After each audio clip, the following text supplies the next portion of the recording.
नमस्कार दोस्तों, स्वास्थ्य मित्र अर्थात हेल्थ बडी चैनल में आपका स्वागत है। हमारे चैनल का उद्देश्य है स्वास्थ्य के प्रति जागरूकता लाना। आज का विषय है आयुर्वेद और योग में क्या समानताएं हैं। विषय को प्रारंभ करने के पहले निवेदन है, आप लोग जब लाइक करते हैं, सब्सक्राइब करते हैं, तभी ज्यादा और नए नए विषयों पर वीडियो बनाने का मन करता है।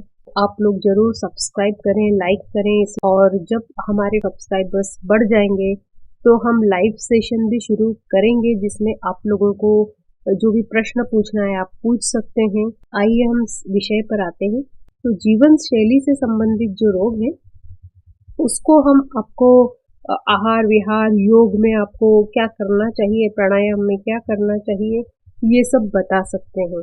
तो उद्देश्य है, समानता की बात कर रहे हैं हम, आयुर्वेद और योग कहाँ कहाँ समान हो जाते हैं। तो आप देखिए कि जो पहले मैंने बताया कि दोनों में 8 अंग है।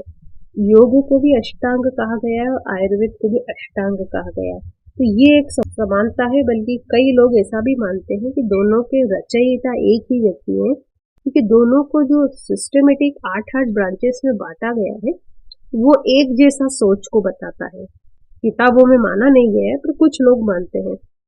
दूसरी जो बहुत बड़ी समानता है कि जो त्रिगुण है, योग में त्रिगुण है और आयुर्वेद में त्रिदोष है।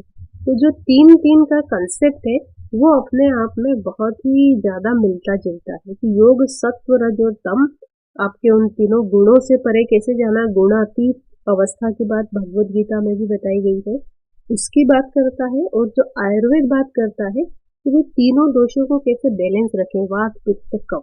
त्रिगुणों की बात आयुर्वेद में भी कही गई है। जैसे सत्व रज और तम की बात आयुर्वेद भी बताता है। इससे असात्विक आहार क्या होगा ये आयुर्वेद बात करता है। तमोगुण बढ़ता है तो क्या होता है, ये भी आयुर्वेद आहार के समय में जब चरक संहिता में बताया गया है, तो वहाँ सत्व रज और तम की बात या मानसिक रोगों की जो बात करता है आयुर्वेद, तब भी सत्व रज तम की बात आयुर्वेद करता है। अच्छा, दोनों आयुर्वेद और योग जो है प्राणायाम और ध्यान और मंत्र में विश्वास रखते हैं। आयुर्वेद में जो एक ब्रांच है देव व्यापार चिकित्सा, चिकित्सा में भी आयुर्वेद में बहुत सारे शाखाएं हैं कि किस कौन सी चिकित्सा होती है। तो आपको यदि आयुर्वेद में बहुत डिटेल्स इच्छा होती है, बहुत ज्यादा विस्तार में आयुर्वेद को जाने, आप हमारे ऑनलाइन कोर्सेज को ज्वाइन कर सकते हैं। आप हमें ईमेल कर सकते हैं। आपको संस्था की तरफ से हम एक सर्टिफिकेट भी देंगे कि आपने ये चीजें जान ली हैं आयुर्वेद की। तो वो सर्टिफिकेट सिर्फ जानने वाला सर्टिफिकेट है, वो आपको आयुर्वेद चिकित्सा करने का कुछ वो नहीं देता अथॉरिटी। ठीक है, तो अब हमें ईमेल करें। अब हम विषय पर आते हैं। आहार और विहार दोनों में महत्वपूर्ण है। देखिए आयुर्वेद में एक और 3 चीजें, आहार, निद्रा और ब्रह्मचर्य। जो आहार और विहार है, इसी से हमारा शरीर बनता है और इसी से मन पर असर होता है।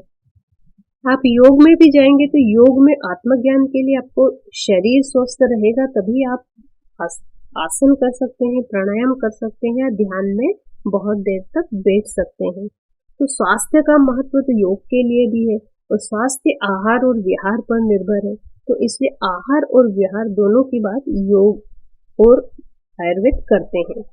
अगली समानता है दोनों में, दोनों ही प्यूरिफिकेशन मेथड यानी हमारे शरीर शुद्धि की क्रियाओं का बात करते हैं। तो जो आयुर्वेद में शरीर शुद्धि की क्रियाएं हैं उसे पंचकर्म कहा जाता है, जो मुख्य रूप से बताई इसलिए गई थी कि आप साल में एक बार अपने पूरे शरीर की सर्विसिंग करें। जो 5 कर्म है, शरीर के अलग अलग 5 भागों की शुद्धि करते हैं। और पंचकर्म पर भी हम एक विस्तार से वीडियो बनाएंगे, तब आपको उसमें बताएंगे। लेकिन अभी आप ये समझें, शुद्धि के लिए आयुर्वेद पंचकर्म बताता है और जो योग है वो षटकर्म बताता है। पर आयुर्वेद का पंचकर्म और योग का षटकर्म है अलग अलग। योग में शुद्धि की क्रियाएं हैं, योग में शुद्धि की जो षटकर्म है वो बस्ती, धोती, नेति, नौली ये सब आती है। तो ये जो दोनों में अंतर है कि वो, हाँ ये कह सकते हैं कि सारे अंगों की सफाई योग भी बोल रहा है और आयुर्वेद भी सारे अंगों की सफाई में बात कर रहा है। अच्छा, दोनों के प्रोसेस विधि भी अलग अलग है।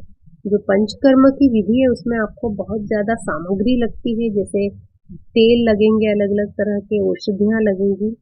पर जो योग में षटकर्म है उसमें आपको मुख्य रूप से पानी जल से हो जाता है। तो आप कुछ भी पूछना चाहें तो हमें आप कमेंट में पूछें। हमारे चैनल को आप सब्सक्राइब करेंगे यानी सदस्यता ले लेंगे, आपको हमारे हर नए वीडियो की जानकारी तुरंत मिल जाया करेगी। तो फिर मिलते हैं अगले वीडियो में। नमस्कार।